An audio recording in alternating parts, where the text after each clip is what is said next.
ketika melihat kasus atau mendengar berita bahwa ada perempuan remaja yang disebut banyak orang dengan hamil di luar nikah, pendapat saya juga sama seperti kebanyakan orang di luar sana. Itu perempuan pasti adalah perempuan gak benar, perempuan yang gak bisa diatur, perempuan yang gak bisa jaga diri, sehingga melakukan hal-hal yang senonoh sampai dia hamil. Respon saya juga sama seperti kebanyakan banyak orang, lagi-lagi bahwa ya salah sendiri kalau dia harus menanggung resiko dari apa yang dia perbuat. Salah sendiri kalau perempuan itu harus menanggung dosa dari apa yang dia kerjakan, dan ya gak ada solusi yang lain selain dia harus dinikahkan karena dia sedang hamil dan bayi itu harus memiliki orang tua.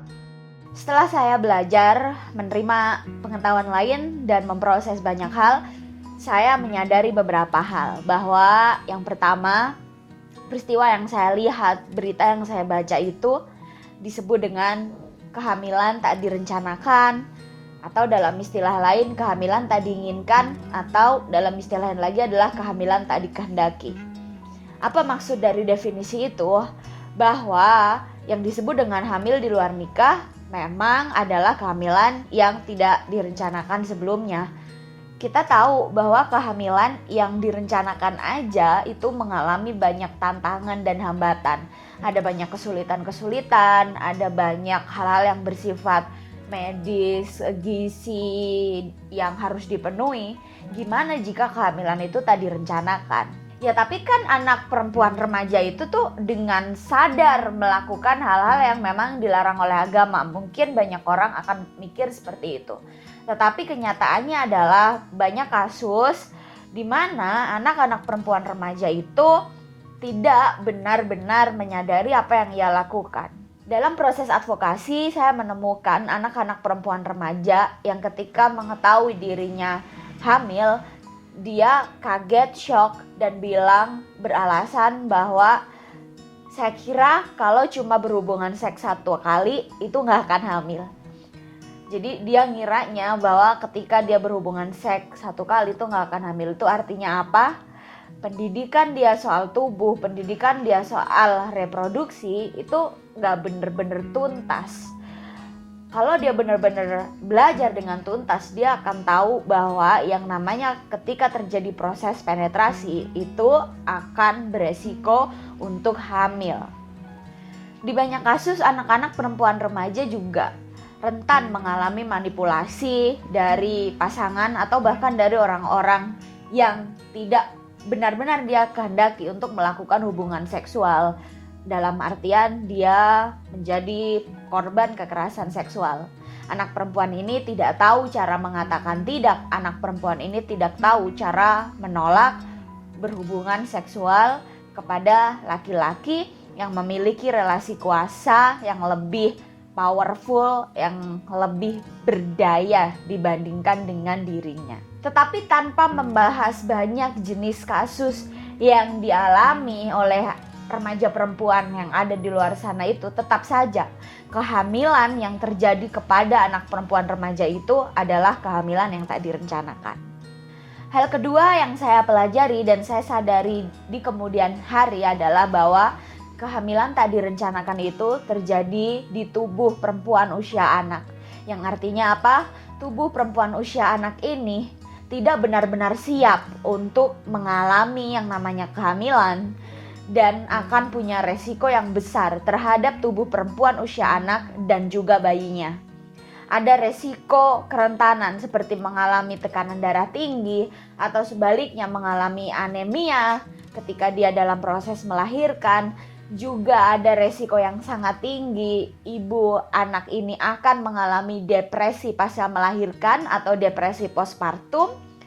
Dan yang paling menyedihkan adalah bagi tubuh si ibu maupun bagi tubuh si anak ini resiko mengalami kekurangan gizi, sehingga akan mengalami pertumbuhan yang gak maksimal, baik bagi tubuh si ibu yang sebetulnya dia juga masih berada dalam fase usia anak yang masih akan mengalami perkembangan, dan juga bayi yang ada dalam tubuh perempuan usia anak ini yang akan mengalami kekurangan gizi dan gangguan pertumbuhan dan perkembangan di tahap-tahap yang selanjutnya. Selain itu, perempuan yang mengalami kehamilan tak direncanakan di usia anak juga akan mengalami tantangan melahirkan bayi usia prematur atau sebelum waktu yang dikehendaki, dan ia juga beresiko untuk menjadi korban kematian ibu usia anak dan juga kematian bayi karena lahir dari perempuan usia anak. Kesadaran selanjutnya adalah jika pun bayi ini lahir, artinya adalah seorang perempuan usia anak melahirkan satu anak yang baru. Ibu yang masih usia anak harus merawat anak. Ibu yang masa depannya masih belum jelas harus mengasuh seorang anak baru yang harus ia pikirkan masa depannya pula. Seorang perempuan usia anak yang belum cukup umur harus bertanggung jawab terhadap hidup satu manusia baru yang ia lahirkan, yang seharusnya punya hak untuk hidup secara baik di masa depan. Jika dulu saya memilih menghakimi karena mungkin saya merasa lebih memiliki moral yang lebih mulia atau lebih baik, tetapi kini setelah saya punya kesadaran baru, punya pengetahuan baru, saya memilih untuk berempati. Karena setiap manusia yang hidup di dunia ini layak mendapatkan penghidupan yang lebih baik. Setiap bayi baru yang lahir di dunia ini sebetulnya ia memiliki hak untuk hidup yang lebih baik. Mungkin banyak orang yang tetap akan berpikir, ya salah dia sendiri dong, dia yang harus menanggung akibat dari perbuatan gak benar yang dia lakukan. Tetapi pernah gak sih kita berpikir kenapa anak remaja perempuan itu melakukan perbuatan yang sebetulnya itu punya resiko yang besar buat dirinya sendiri hari ini bahkan sampai seumur hidupnya. Dari banyak penelitian yang dilakukan soal perkawinan anak dan kehamilan yang tak dikehendaki, salah satunya adalah penelitian dari Rumah Kita Bersama atau Yayasan Rumah Kitab. Ada data yang menyebutkan bahwa kasus-kasus kehamilan yang tak dikehendaki itu bersumber dari yang pertama, yatim piatu sosial. Apa itu yatim piatu sosial? Yatim piatu sosial adalah kondisi di mana hari ini ada banyak anak-anak yang orang tuanya pergi merantau keluar kota atau orang tuanya itu tidak hadir. Atau di banyak kasus orang tuanya mungkin ada di rumah, tetapi orang tua ini tidak hadir secara ilmu pengetahuan untuk mengedukasi anak-anaknya tentang hak tubuh mereka, tentang kesehatan reproduksi mereka, dan tentang banyak pengetahuan lain yang akan berguna untuk masa depan anaknya. Di sisi lain, ketika para orang tua ini nggak hadir untuk membimbing anak-anak mereka, komunitas atau lingkungan sekitar atau pemimpin sosial yang seharusnya menjadi lingkungan yang mendukung anak-anak perempuan itu untuk tumbuh dan berkembang, lingkungan ternyata hanya bisa hadir menjadi hakim. Lingkungan ternyata hanya bisa hadir ketika mereka memberikan sanksi sosial kepada anak-anak remaja ini. Kalian pernah dengar gak sih istilah we need a village to raise a kid, yang artinya kita butuh satu komunitas, satu lingkungan untuk membesarkan anak-anak kita, untuk menjadi anak-anak yang baik.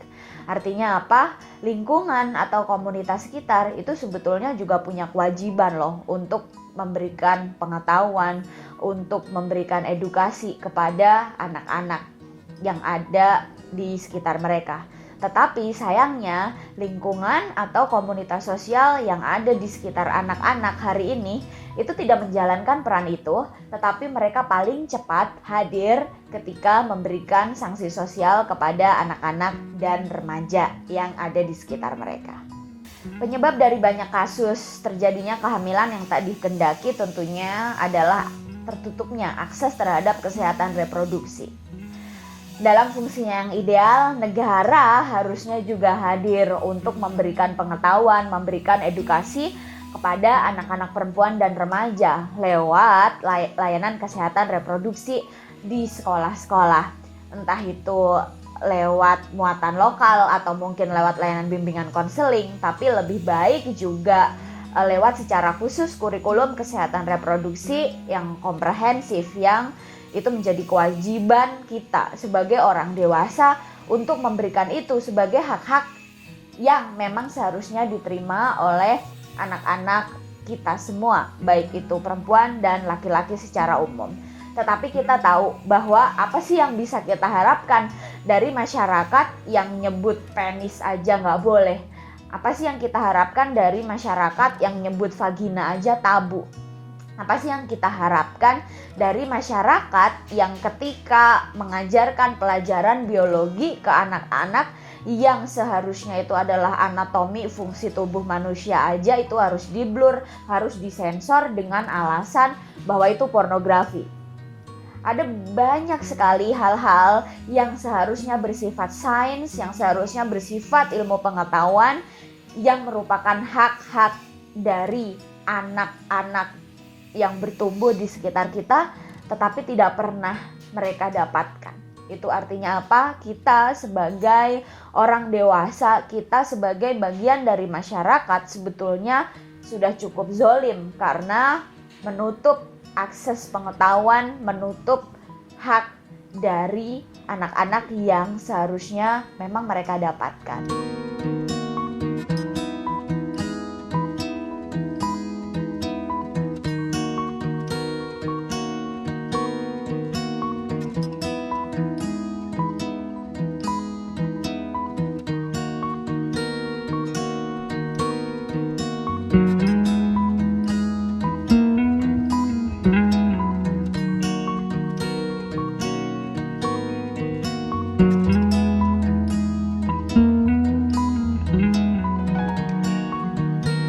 Selain itu ada sebuah gejala sosial yang dinamakan moral panic atau kepanikan moral yang memang biasanya lebih diarahkan kepada tubuh perempuan. Orang dewasa ketakutan ketika menyadari anak-anak perempuan remajanya sudah menstruasi, sudah balik, sudah bertumbuh kembang. Dan mereka tahu bahwa membesarkan anak perempuan remaja itu akan penuh tantangan di depan sana. Tetapi orang-orang dewasa ini kehilangan daya kreatif untuk membesarkan anak-anak perempuan remaja dengan cara-cara yang seharusnya lebih memungkinkan anak-anak perempuan remaja ini untuk menjadi sosok yang merdeka dan berdaya di masa depan. Sebetulnya orang-orang tua punya pilihan untuk mendidik anak-anak remaja perempuannya menjadi anak perempuan yang berdaya, memberikan mereka banyak pengetahuan, mendidik mereka dengan banyak buku, mendidik mereka untuk bersekolah tinggi, membekali mereka dengan banyak keterampilan atau banyak skill. Tetapi karena kepanikan moral ini, kemudian banyak orang-orang tua yang terbatas pengetahuannya buru-buru memilih jalan-jalan yang konservatif seperti misalnya menikahkan anak perempuan cepat-cepat bahkan di usia anak dan tanpa bekal apapun, karena bagi mereka menikahkan anak perempuan itu adalah cara yang paling aman untuk menjaga moral keluarga, atau menikahkan anak perempuan itu adalah cara yang paling tepat untuk menyelamatkan moral lingkungan atau moral komunitas sosial. Sebetulnya yang mau dijaga itu adalah moral orang tua atau moral keluarga atau moral lingkungan sosial, tetapi itu dinamakan seolah-olah menjaga moral anak-anak perempuan itu. Ketidakmampuan orang tua untuk berimajinasi lebih kreatif dalam membesarkan anak-anak perempuan ini tanpa sadar juga membawa banyak sekali kerugian untuk anak-anak perempuan, karena anak-anak perempuan yang seharusnya bisa memiliki otoritas yang penuh untuk bertumbuh, untuk berkembang di masa depan, tetapi masa depannya lagi-lagi sudah dibatasi oleh orang tua yang khawatir berlebihan, yang sebetulnya kekhawatiran itu ada di dalam diri mereka sendiri, yang disebut dengan fenomena moral panic tadi atau kepanikan moral. Dalam peristiwa kehamilan yang tidak diinginkan, resiko yang dihadapi anak perempuan itu lebih berat dibandingkan dengan laki-laki pasangannya. Kenapa? Karena kita tahu tubuh perempuan adalah yang menerima resiko itu. Perut perempuan akan membesar, payudaranya akan berubah, bentuk pantatnya akan berubah, perempuanlah yang akan melahirkan, sehingga secara tanda-tanda fisik anak perempuan atau anak remaja perempuan itulah yang akan lebih berat menerima resikonya dibandingkan dengan laki-laki pasangannya. Secara sosial, karena bentuk tubuhnya yang berubah, masyarakat juga lebih bisa menandai perempuan dibandingkan dengan laki-laki pasangannya. Oleh karena itu, misalnya yang diterima stigmanya yang dihadapi oleh anak perempuan remaja ini, dia biasanya akan digunjingkan, akan dikucilkan, akan dibicarakan dalam masyarakat, dan akan distigma sebagai anak yang salah pergaulan, anak yang moralnya nggak benar. Tetapi anak laki-laki pasangannya itu lebih bisa dibilang hidupnya lebih aman. Nah, karena anak perempuan atau anak remaja perempuan inilah yang mengalami resiko lebih besar, pada akhirnya kita tahu bahwa yang panik, yang bingung mau ngapain, yang berpikir harus seperti apa selanjutnya itu adalah anak perempuan atau remaja perempuannya. Solusi yang paling aman sebetulnya adalah kalau ada anak perempuan atau remaja perempuan yang mengalami kehamilan tidak diinginkan, sudah benar kalau dia mendatangi tenaga kesehatan atau layanan medis berupa dokter atau bidan. Sayangnya ternyata nggak semua dokter atau bidan atau layanan kesehatan itu ramah remaja atau ramah perempuan. Jika ada anak perempuan yang datang dengan kehamilan yang tidak diinginkan ke dokter atau ke bidan, seharusnya yang mereka lakukan pertama kali adalah menjelaskan kondisi kandungan yang dihadapi anak perempuan remaja itu. Yang kedua adalah dokter atau bidan bisa memberikan pengetahuan-pengetahuan soal kehamilan yang dihadapinya, menjelaskan resikonya apa saja, menjelaskan tantangannya apa saja, menjelaskan hal apa saja yang harus dilakukan agar kandungannya tetap sehat, agar remaja perempuan itu menjaga kesehatannya misalnya. Dan yang terakhir adalah lebih baik memberikan support psikologis, karena kita tahu bahwa akan rentan sekali kehamilan apalagi di usia anak disertai dengan beban psikologis yang sudah berat. Tetapi sayangnya seperti tadi kita bilang, gak semua dokter atau bidan ternyata memiliki etika profesi atau etika pekerjaan yang tepat seperti itu. Ada dokter atau bidan yang menge-share pengalaman pasiennya dengan sudut pandang yang justru menghakimi. Padahal jikapun niat dia adalah ingin memberikan pengetahuan kepada orang tua di luar sana atau kepada remaja-remaja perempuan di luar sana agar tidak mengalami kondisi yang sama dengan pasien yang datang kepadanya, ia bisa cukup dengan memberikan pendidikan seks atau pendidikan kesehatan reproduksi lewat captionnya. Tidak perlu menjustifikasi pasien yang kondisi psikologisnya sudah berat.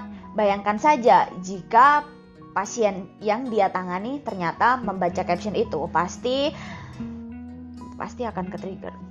Bayangkan saja jika pasien yang dia tangani membaca caption itu, pasti beban psikologisnya akan lebih berat dan dia akan ke-trigger dan akan meningkatkan resiko-resiko yang tidak baik sebagai dampak kehamilannya. Dokter atau bidan yang ramah remaja juga tidak memiliki hak sebetulnya untuk memberi saran bahwa kehamilan usia anak itu harus diselesaikan dengan pernikahan, karena pasien yang datang kepadanya apalagi belum pernah men-share atau menceritakan sebetulnya kronologi yang dialami oleh korban itu seperti apa.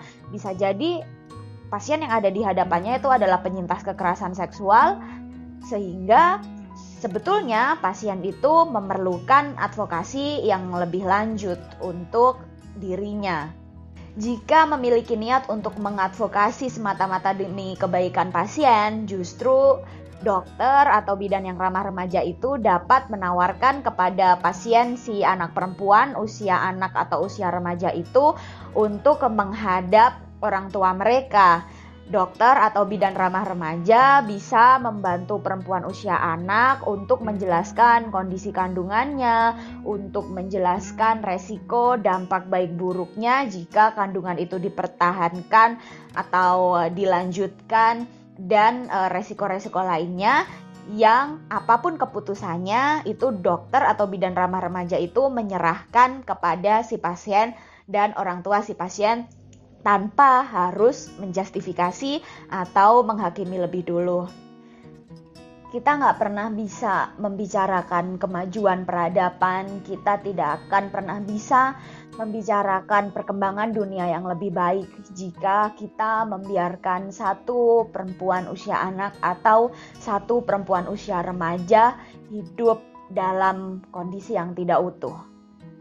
Itulah kenapa pada tiap satu kasus kehamilan yang tidak diinginkan yang dihadapi oleh anak perempuan usia remaja atau perempuan usia anak, saya memilih miris kepada diri saya sendiri, karena sebagai orang dewasa, saya dan kita semua ternyata tidak berhasil memberikan akses pengetahuan yang cukup kepada anak-anak untuk memberikan mereka bekal, nilai, dan sikap yang tepat untuk bertanggung jawab kepada tubuh mereka sendiri. Tajamkan empati, stop menghakimi pengetahuan mereka, masa depan mereka, tanggung jawab kita bersama. Saya Kalis Mardiasih, sampai jumpa di video berikutnya. Terima kasih.